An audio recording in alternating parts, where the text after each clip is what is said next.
Can I help you? Yeah, I would say Albrecht. I'm in the book. You're in the book. Yeah. Number one. Okay. Okay. You know how much you get. Hey, Hey, Frank. good to see you. Good to see you. How are you? Good. You look beautiful. Thank you. Yeah, sure What's do. up? Great. Good to see you. You're busily. Are you in there? Oh boy. Hi, EJ. Okay, whatever you decide. The readers start the reading. I'm sorry.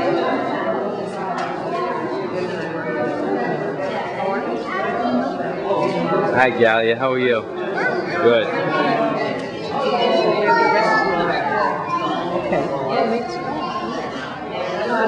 The man with the camera walking around. Hi. Sorry.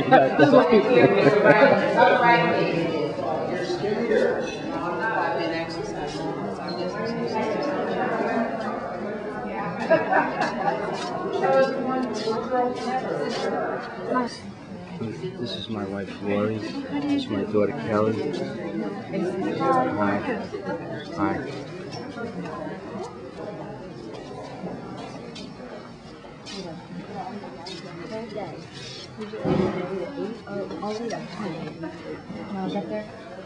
I think we've just about gotten everyone inside. The program is going to start with Usha Akula, who is going to do the introduction as the founder who came to me with this idea, and it was such a wonderful idea that I became the Poetry Caravan's godmother. And Usha is going to do welcome for today, and then I'll talk to you again. Usha.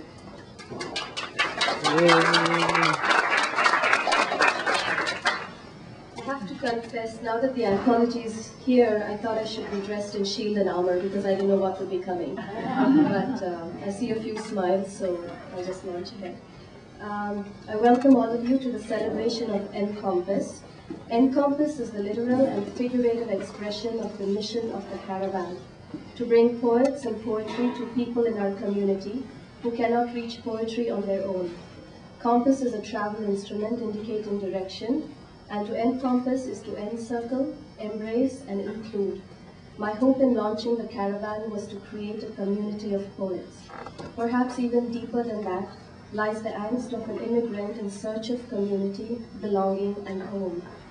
I'm struck by how often community is cited as a reason to join the Poetry Caravan in our registration forms. To give to the community, I want to be part of the Westchester writing community. I love poetry and sharing with people. To have the excitement generated by being in a community of poets. And these are just some of the reasons why people join the Caravan. A few months ago, while we were serving Southampton House, I received a letter of appreciation from the director. I'd like to read an excerpt. The poets did what was most important. They made a vital connection with those who are homeless. Too often, those we serve in the shelters feel disconnected from the community in which they live. Few expect others to listen to them. Rare is the homeless woman who believes in the power of her own vision and voice. Here in the workshops, that has changed. The women not only heard poets speak to experiences that resonated with their own, but poets calling forth, validating their own voice, however hesitant, however uncertain, how liberating. Encompass must make me believe that the hope for a poets community in Westchester has been realized to some extent. The Caravan poets were involved in the fundraising, editing, proofreading, publicity, and event management. I'm especially grateful to my friends, family, neighbors, and the Caravan poets who generously helped me raise the money to produce Encompass. I have expressed my heartfelt thanks in the foreword of the anthology to each of you. The fact that this event is taking place in Greenberg Town Hall indicates the backbone Sarah has provided. I must make a special mention of our publisher Ralph Nazareth, Sana, Conrad, Linda, and Linda Simone. Sana was a fantastic co-editor, an absolute tower of support, and Conrad's management of the scheduling gave me the time to focus on the anthology. Sana and Conrad, I could not have done it without you. I must also mention Ruth Handel, who is helping out with the ratings, and Laura Packenoth and E.J. Antonio, who managed today's event. So that's really it. It was really hard to try and compress a 9 months process into 5 minutes. I was told I had 4 minutes and 60 seconds to make this speech. So, that's the best I could do. We have a few announcements. New York Times briefly mentioned us on March 6th. Poetry Magazine, Barrow Street, Summer and Catamaran have asked us for the book to consider us for review. So we're past the first stage. I've sent them the books, and if we're lucky, we'll end up being in Poetry Magazine. So let's keep our fingers crossed. Missouri Review blogged us, and we have about 10 readings lined up. And the poets on your way out, please don't forget to sign up for the anthology readings and for the circuit readings, the Caravan circuit readings. And I really have the last announcement to make, and that's we have a surprise. I'd like Frank, Sisco, and Sana to come up here. It's really their news. Sana is not here right now. So I'll let Frank make the announcement. Where's Sana? Hi, we launched a website called videosofpoets.com, and we're taking videos of individual poets reading their work and putting them up on a website. Anyone with a fast connection like cable or DSL can get the videos instantaneously within a second or 2 seconds. There's no waiting for a long download, and anyone can go to www.videosofpoets.com and see poetry. We started with a test of 13 poets. We'll take videos of any poet who wants this done for free and put it up on the site. We're planning to do these videos at each of the Poetry Caravan readings. So over the course of a few months, we'll probably have 50 or 60 or more poems, video poems on a website. And Sana was very... Oh, she's here. Oh, great. Sana was so helpful in getting this done. And it links over from the poetrycaravan.com website, which has been launched, and which Sana will be talking about. She's coming to the top. She's just here. And I hope you don't mind my videotaping all of you like this. If anyone who is reading today doesn't want their video taken, please let me know when you come up to the mic, and I won't take the video. Otherwise, I'll take the video and then give you a permission form to fill out just to make it legitimate. Okay? So that was part of the surprise. Also on that site, and also on the Poetry Caravan site, linked to it, is the upcoming readings. So they're easily accessible. Ruth, that might make it handy. So you go right to videosofpoets.com, click on upcoming readings, and the Poetry Caravan readings are included in that.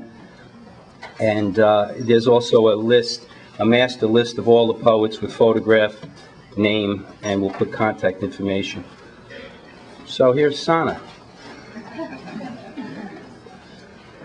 We just made an announcement. Usha introduced, making an announcement of the sites. Oh, did you mention the... Okay, I'm so sorry I'm late. But just a quick mention of the website for the Poetry Caravan. The URL is www.poetrycaravan.com or www.poetrycaravan.org. That's .org. And it's very much a walk-in process, so it's just a one-page information site for now, and we'll do more with it later. Okay? Thank you.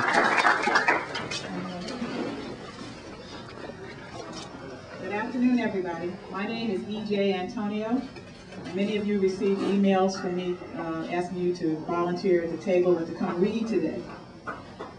I've been involved with the Poetry Caravan since it started.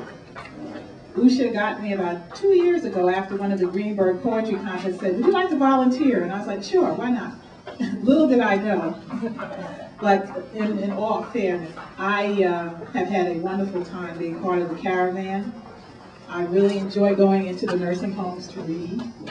And it's a really wonderful experience to be involved with this organization in its infancy till now. And at this point, I would like Usha to come back up to the mic.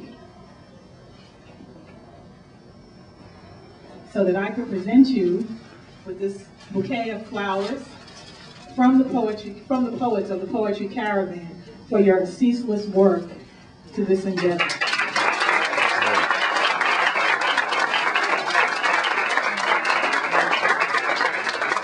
And now Sarah's going to come up and say a few words.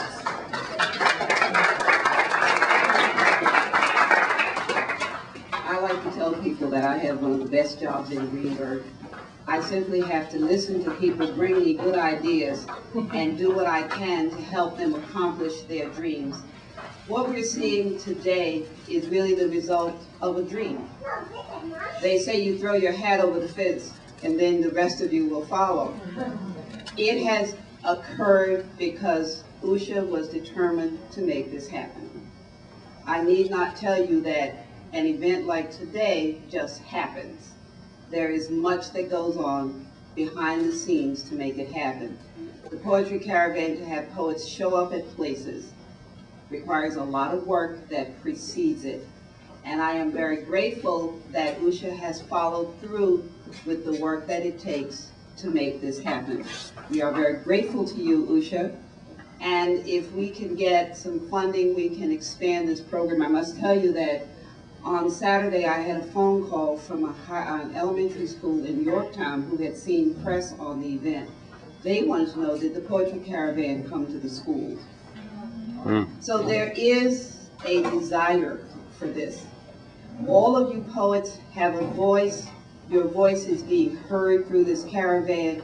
The recipients are really grateful for this. But it's one thing to write poems and never have anyone hear them. So this is a real opportunity for you. I'm going to read to you Billy Collins, our former poet laureate, who was also one of our earlier judges for the poetry contest. When approached, wrote a wonderful foreword to the anthology. It's so important that I wanted to read it to you in its entirety.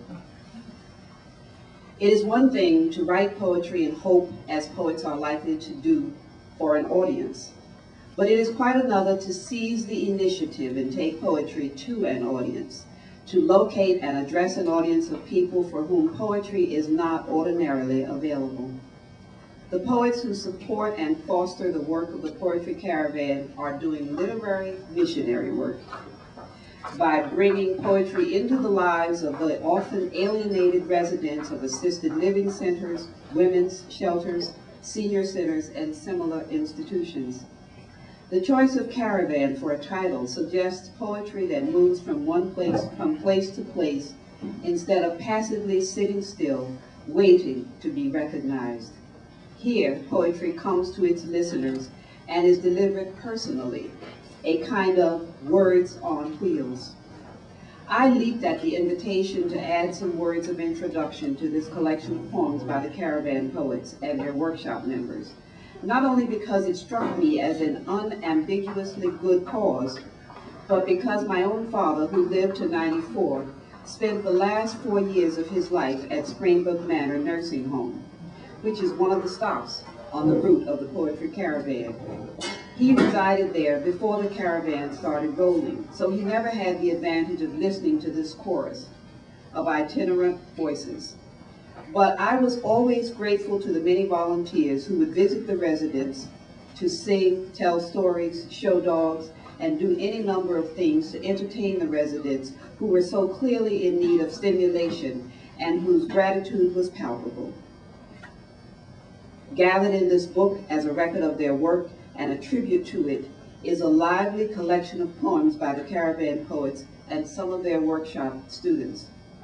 These poems expose us to a variety of voices and forms ranging from traditional patterns, such as the sonnet and the pantoum, to freer modes of verse.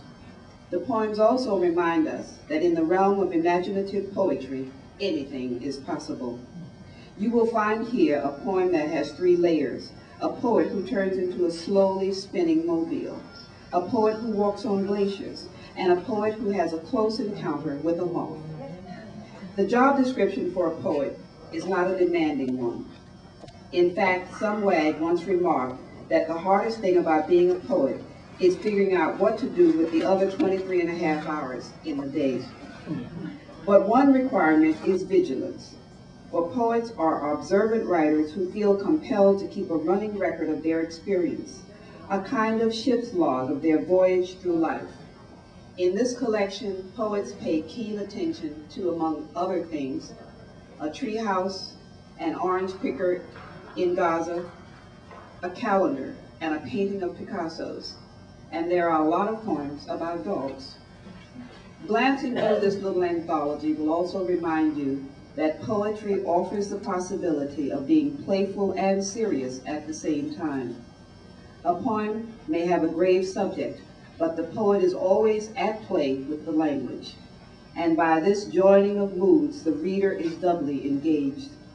What added to my pleasure in reading these poems, as it may add to yours, was the knowledge that these expressions were not only for me, the reader, but for the deserving living audiences to which they were transported by a living literary caravan. We will now have readings by the poets in the Poetry Caravan. All of the poets selected a number from the registration table, and they will be reading in that order. I ask each poet to identify him or herself by name as well as the town that you live in before you read your poem.